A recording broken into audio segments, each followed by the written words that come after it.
Hello and welcome back to our official YouTube channel of Hasmukh Goswami College of Engineering. Myself Karthik Suthar from Automobile Engineering Department. आज हम बात करेंगे heat transfer के अंदर जो हमारा नेक्स्ट सेशन है, जो नेक्स्ट टॉपिक है heat transfer from extended surfaces. Previous session में हमने कंडक्शन थ्रू जो भी हमारा कार्टेशियन कोऑर्डिनेट था, सिलेंड्रिकल कोऑर्डिनेट सिस्टम था, उसके बेस पे जो भी हमारे न्यूमेरिकल सेशन थे, जो भी थ्योरेटिकल डेरिवेशन था, वो हमने सॉल्व किया है। ठीक है, तो अभी हम ये नया टॉपिक स्टार्ट कर रहे हैं, heat transfer from extended surface. अभी एक्सटेंडेड सरफेस की क्यों जरूरत पड़ी, ठीक है, उसके बाद में हम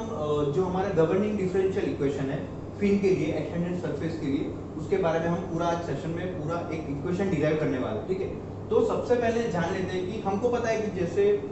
कोई हमारा जो सरफेस है, ठीक है, कोई भी, उसके ऊपर से अगर मूविंग फ्लूइड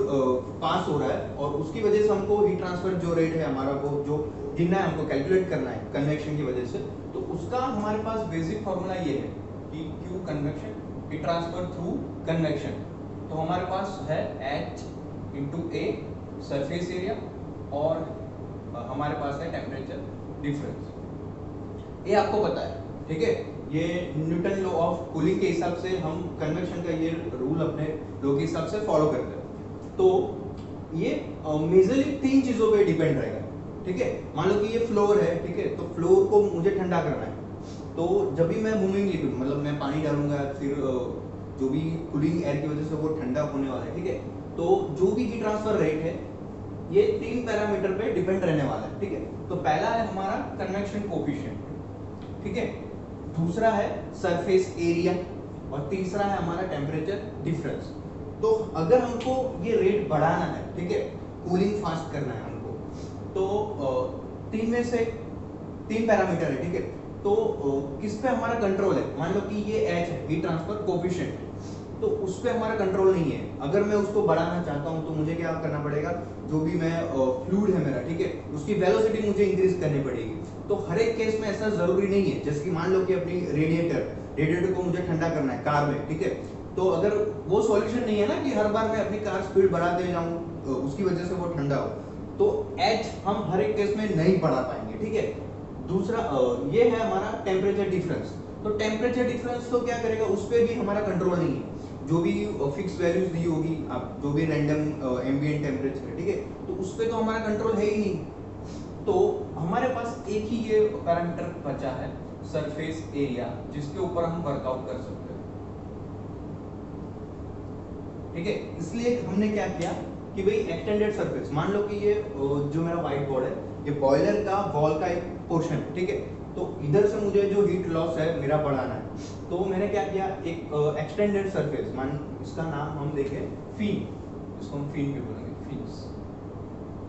तो इसको आपने देखा हुआ है कि अपने मोटरसाइकिल जो बाइक है उसके इंजन में भी आपने फिन्स देखी हुई है, ठीक है, रेडिएटर जिसको पता है, रेडिएटर कंडेंसर देखा है आपने, ठीक है, तो वहां पे आपको एक्सटेंडेड सरफेसेस दिख रही है। तो वो बेसिकली क्या करता है और वो होता क्या है, वो एक्सटेंडेड सरफेस, मान लो कि ये मेरा वॉल है, ठीक है, ये पैन मैंने यहाँ पे लगा दिया, तो ये बेस टेम्परेचर, मतलब बेस से कनेक्टेड है ये पूरा, ठीक है, वॉल से कनेक्टेड है, और एक एक्सटेंशन, एक पूरा सरफेस एरिया मेरा बढ़ा रहा है, जिसको हम आज क्या बोलेंगे, फिन्स, उसका डेफिनेशन है। ठीक है, प्रोट्रूजन है वो जो बेसिक फ्रॉम बेस सरफेस से होता है वो, और इनटू द कूलिंग मीडियम, जो भी कूलिंग मीडियम है उससे, तो वो क्या करता है, हमारा एरिया, सरफेस एरिया जो है वो बढ़ाता है, तो उसको हमने आज फिन्स नाम दिया है। तो आप यहाँ पे एक देख सकते हो, ये हमने एक रेक्टेंगुलर फिन यहाँ पे ड्रॉ की हुई है। अब सर्कुलर शेप भी हो सकता है, उसके कई सारे शेप हो सकते हैं, ठीक है, तो समझ लीजिए कि वॉल है, ठीक है, ये वाला वॉल जो मैंने कंसीडर किया, और ये बेस टेम्परेचर, जो टेम्परेचर पे वॉल है, ठीक है, उसको हम T0 नाम देंगे, और एम्बिएंट जो यहाँ पे टेम्परेचर है वो मेरा एम्बिएंट टेम्परेचर है, T0 और TA, ठीक है, और ये जो एक्सटेंडेड सरफेस है, ये L मेरा उसका पूरा लेंथ, ओके, और ये थिकनेस डेल्टा पता है, और यहाँ पे विड्थ है उसकी B, तो आपको पता है पेरीमीटर कितना हो जाएगा, ठीक है, 2 × B + डेल्टा, ये मेरा पूरा पेरीमीटर है, ठीक है, क्रॉस सेक्शन एरिया आपको पता है, क्रॉस सेक्शन एरिया क्या हो जाएगा, B × डेल्टा। तो अभी हमको क्या करना है,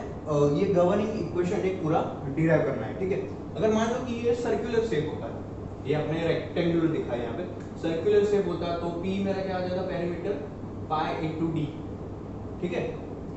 और 2 पाई आर भी लिख सकते हो आप, और क्रॉस सेक्शन एरिया मेरा कितना हो जाता है pi by 4 D square. Okay, अगर ये सर्कुलर फील होती तो जैसे कि मैंने बताया अलग अलग शेप हो सकता है, तो अलग अलग आपको कैलकुलेशन करना है। तो बेसिकली यहाँ पे बहुत सारे जो मैंने नीचे स्कीमेटिक डायग्राम ड्रॉ किया है, ठीक है, उस पर ही हम फोकस करने वाले हैं अभी। तो यहाँ पे बहुत सारे मतलब अजम्पशन भी लिए हुए, जैसे कि ये पूरा जो मटेरियल है फिन का, ठीक है, थ्रू आउट सेम है, वो होमोजीनियस है, ठीक है, बीच में कोई इंटरनल हीट सोर्स नहीं है, पूरा स्टेडी फ्लो हो रहा है, और ये बेस टेम्परेचर, और यहाँ पे जो फिन कनेक्टेड है बीच में कोई रेजिस्टेंस नहीं है, ठीक है, तो वो आप बुक में से पढ़ सकते हो, अजम्पशन है यहाँ पे बहुत सारे। तो अभी हम फोकस करते हैं जो हमको ये फॉर्मूला जो डिराइव करना है, गवर्निंग इक्वेशन जो डिराइव करना है उस पे। तो मान लीजिए कि हमारा एक सेक्शन मैंने ड्रॉ किया, ये फिन है हमारी, ठीक है, और ये जो मैंने छोटा सा पोर्शन यहाँ पे लिया हुआ है, यहाँ से ये x डायरेक्शन है, ठीक है, तो ये x डिस्टेंस पे मेरा dx थिकनेस का एक मैंने पोर्शन लिया है, उसकी थिकनेस क्या है dx, जैसे कि ये पूरा L है मेरा फिन, ठीक है, यहाँ पे इसकी लेंथ है खाली dx। तो अभी क्या हो रहा है, वो बेस टेम्परेचर पे यहाँ पे वॉल से ये कनेक्टेड है ऐसे, ठीक है, तो वॉल से ये कनेक्टेड है, तो उसका बेस टेम्परेचर है T0 और एम्बिएंट कंडीशन है TA, जो ऑब्वियसली यहाँ पे मैंने टेम्परेचर के ग्राफ बताया है, टेम्परेचर वर्सेस डिस्टेंस का ग्राफ है यहाँ पे मेरे पास, ठीक है। तो T0 ऑब्वियसली उसका टेम्परेचर हाई होगा, ठीक है, मान लो कि ये बॉयलर की बॉल है तो हाई होने वाला है, एम्बिएंट उससे कम होगा, तो मैंने यहाँ पे एम्बिएंट की लाइन बताई हुई है, ठीक है, और यहाँ पे पहले क्या होगा, हीट पास होगी, ठीक है, कंडक्शन के थ्रू, तो QX क्या है मेरा, जो भी कन्वेक्शन जो इनपुट दे रहा हूँ मैं, ठीक है, फिन की अभी इतने ही पोर्शन की मैं बात कर रहा हूँ, तो QX क्या है, जो भी मेरा कन्वेक्शन इन हो रहा है उसका मुझे इक्वेशन डिराइव करना है QX, ठीक है, तो उसका आपको पता है कि अगर आप पॉजिटिव डायरेक्शन में जा रहे हो, ठीक है, और टेम्परेचर प्रोफाइल मेरा नीचे जा रहा है, तो हमें फूरियर लॉ पता ही है, तो माइनस KA, ठीक है, सरफेस एरिया यहाँ पे surface area into dt by dx, ये आपको पता है फूरियर लॉ। तो t क्यों मैंने लिया कि यहाँ पे ये वाला जो मेरा पोर्शन है, ठीक है, ये वाला, वहाँ पे मेरा टेम्परेचर T है, ऑब्वियसली रिड्यूस होगा, तो मैं वहाँ पे एक रैंडम नाम दे रहा हूँ कि T, ठीक है। अभी मुझे क्या करना है, ये पोर्शन से मतलब कन्वेक्शन आउट भी होगा QX प्लस dx, तो ये मेरा कन्वेक्शन जो भी आउट हो रहा है QX प्लस dx, ठीक है, उसका फॉर्मूला क्या हो जाएगा, माइनस KAS, सरफेस एरिया में लिख रहा हूँ, d बाय dx, और वहाँ पे टेम्परेचर क्या हो जाएगा, जैसे कि हमने जो कार्टेशियन कोऑर्डिनेट सिस्टम का गिना था, पूरा डेरिवेशन किया था, तो वहाँ पर हमको पता है कि आपका टेम्परेचर यहाँ पे T है और ये मेरा डिस्टेंस है dx, सेम इस तरह, ठीक है, तो राइट हैंड साइड मेरा टेम्परेचर जो बनता है टेलर सीरीज अपने अकॉर्डिंग उसके अकॉर्डिंग एक्सपेंशन किया हुआ है, तो T plus dt by dx, ये मेरा टेम्परेचर हो जाता है, ठीक है, आप वो वीडियो भी देख सकते हो। तो यहाँ पे क्या हो जाएगा, T plus dt by dx, okay. तो समझिए कि ये मेरा इनपुट हो गया, मतलब जो मेरी हीट पास हो रही है यहाँ तक मैं पहुंचा, ठीक है, तो QX, तो मैंने एक सेक्शन ले लिया है dx थिकनेस का, ठीक है, उसकी लेंथ जो है dx है, फिर यहाँ से क्या हो रहा है, मैं जो आउट हो रहा है QX प्लस dx वो मैं गिन रहा हूँ। अभी जो इतना पोर्शन है, मान लो कि ये ब्लू कलर का आपको जो शेप दिख रहा है बीच में से, ठीक है, वही हमारा dx, तो यहाँ से क्या QX हुआ, यहाँ से मैं आउट गिन रहा हूँ, तो बीच का जो ब्लू कलर का शेप है वो हीट कैसे लॉस होगी, कन्वेक्शन की वजह से, वो हीट कन्वेक्शन ले गया, ठीक है। तो अभी कन्वेक्शन से हमको मतलब क्या वैल्यू चाहिए वो हमको फाइंड करना है, तो Q कन्वेक्शन आप समझ रहे हो, ठीक है, कि ये मेरा क्या है, एक्सपांशन पूरा सब्जेक्टेड टू एम्बिएंट है, वो कूलिंग फ्लूइड के कांटेक्ट में है, ठीक है, तो जो भी है वो कन्वेक्शन की वजह से लॉस होगा, तो Q कन्वेक्शन मेरा क्या हो जाएगा आपको पता है, तो H, फिर एरिया यहाँ पे आएगा, तो एरिया हम लिख लेते हैं पेरीमीटर होगा, पेरीमीटर इनटू जितनी भी मैं थिकनेस रखूंगा वो, ठीक है, तो P इनटू dx, यहाँ पे मेरा लेंथ क्या है dx और पेरीमीटर मेरा P अभी मैं लिख रहा हूँ, और सर्कुलर हो या कुछ भी हो वो आप कर दो, depend on some numerical problem हमको क्या पूछेंगे उस हिसाब से हम p रख देंगे, ठीक है। और इनटू टेम्परेचर डिफरेंस क्या हो जाएगा, यहाँ पर मेरा टेम्परेचर है T और एम्बिएंट है मेरा TA, तो क्या हो जाएगा T माइनस TA, ठीक है। तो कन्वेक्शन इनपुट जो हो गया, कन्वेक्टेड आउट मेरा हो गया, और कन्वेक्शन की वजह से कितना लॉस हो रहा है वो मेरे पास है अभी। तो टोटल क्या हो जाएगा कि QX आपको यहाँ से भी दिख रहा है, और थर्मोडायनेमिक लॉ के हिसाब से, फर्स्ट लॉ ऑफ थर्मोडायनेमिक के हिसाब से पूरा हमने स्टेडी फ्लो यहाँ पे एज्यूम किया है, ठीक है। तो QX की वैल्यू किसके बराबर होनी चाहिए, मेरा जो QX प्लस DX है जो मेरा आउट में जा रहा है, और प्लस Q कन्वेक्शन, ये दोनों के टोटल के बराबर ये मेरा QX होना चाहिए, ठीक है। तो मेरी सारी जो वैल्यू है मैं यहाँ पे लिख रहा हूँ। तो QX है मेरे पास माइनस K इंटू AS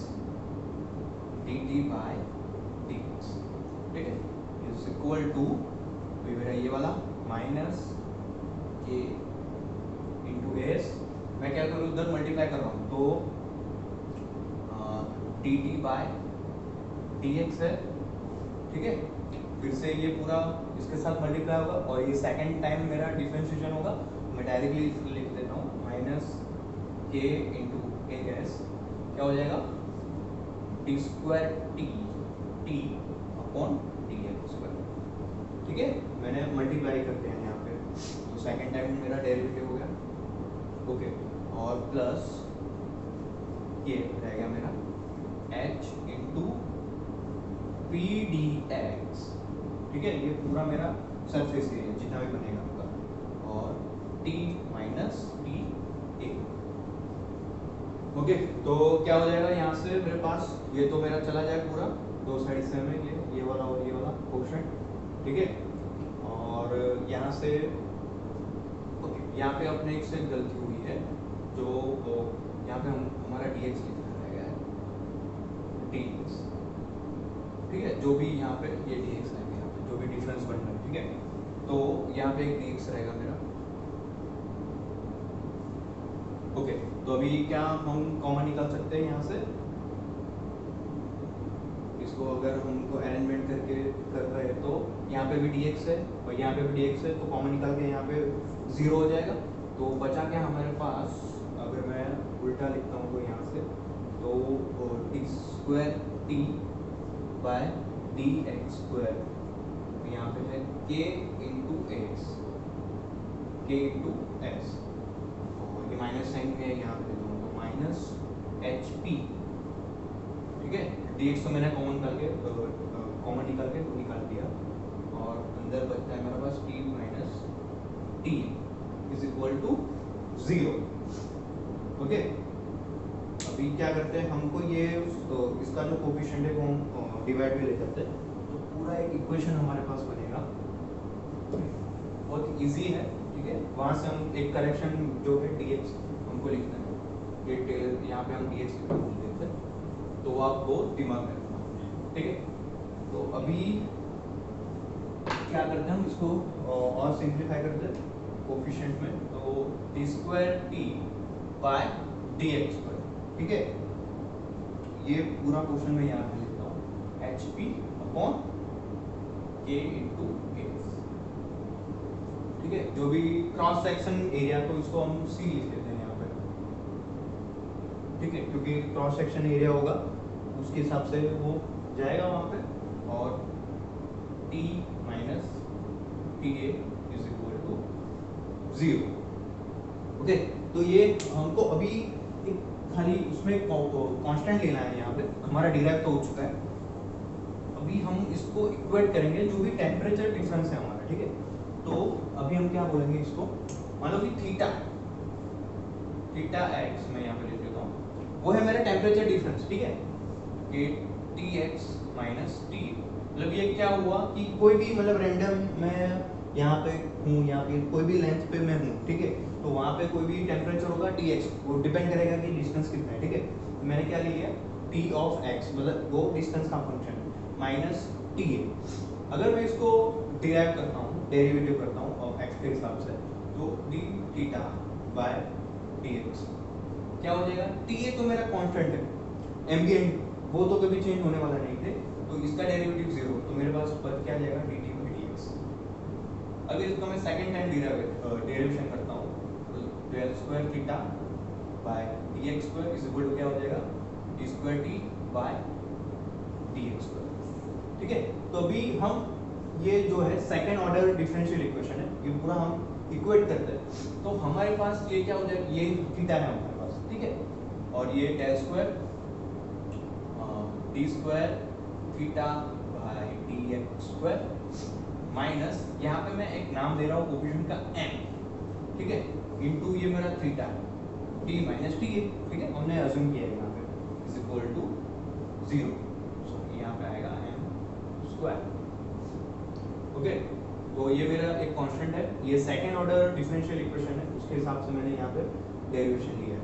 तो अगर मैं ये दोनों कंपेयर करूंगा तो मेरा m क्या आ जाएगा अंडर रूट में hp अपॉन KAC, ठीक है। तो ये जो मेरा एक कोफिशिएंट है m, जो एक कांस्टेंट है, वो मुझे हमेशा फाइंड करना है। तो डिपेंड किस पे है वो, कन्वेक्शन कोफिशिएंट, पैरामीटर, फिर ये आपका जो कंडक्शन, जो भी कंडक्टिविटी दी है वो, और क्रॉस सेक्शन एरिया, ठीक है। तो अभी मान लो कि फिर से मैं एक चीज बताता हूँ कि हमें पता है कि सेकंड ऑर्डर डिफरेंशियल इक्वेशन का हम सॉल्यूशन कैसे लिखते हैं। तो थीटा यहाँ पे हमने लिया हुआ है, ठीक है, तो थीटा इज इक्वल टू क्या हो जाता है हमारे पास c1 into E raise to mx plus c2 into E raise to minus mx, ठीक है। ये मैं जनरल मेरा सॉल्यूशन है, वो आपको पता है, ठीक है, m मेरे रूट है। तो हमको क्या करना है,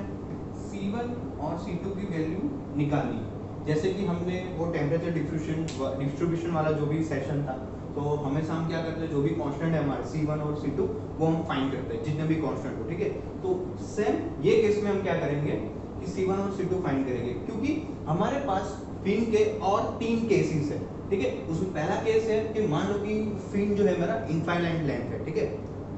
बॉडी लेंथ उसका इनफाइनाइट है। सेकंड केस है मेरा कि फिन में क्या हो रहा है, हीट लॉस हो रहा है, और थर्ड केस है ये टिप है जो उसकी वो इंसुलेटेड है। तो 3 केसेस हमारे पास और भी है, तो तीनों केस में हम ये c1 और c2 की वैल्यूज निकालेंगे। ये आपका जनरल कोफिशिएंट आ गया है, ठीक है, वो हमें हर बार कैलकुलेट करना है प्रॉब्लम्स में भी। तो ये हमारा पूरा जो फंडा है आपको समझ में आ गया होगा कि एक्सटेंडेड सरफेस क्या है, उसकी जरूरत क्यों पड़ी, उसका एक गवर्निंग इक्वेशन अपने डिराइव किया है, ठीक है। तो अगर आपको इस सेशन से कुछ भी सीखने को मिला हो, ठीक है, तो हमारे वीडियो को लाइक कीजिए और हमारे जो कॉलेज की जो चैनल है उसको सब्सक्राइब कीजिए। Thank you so much for watching.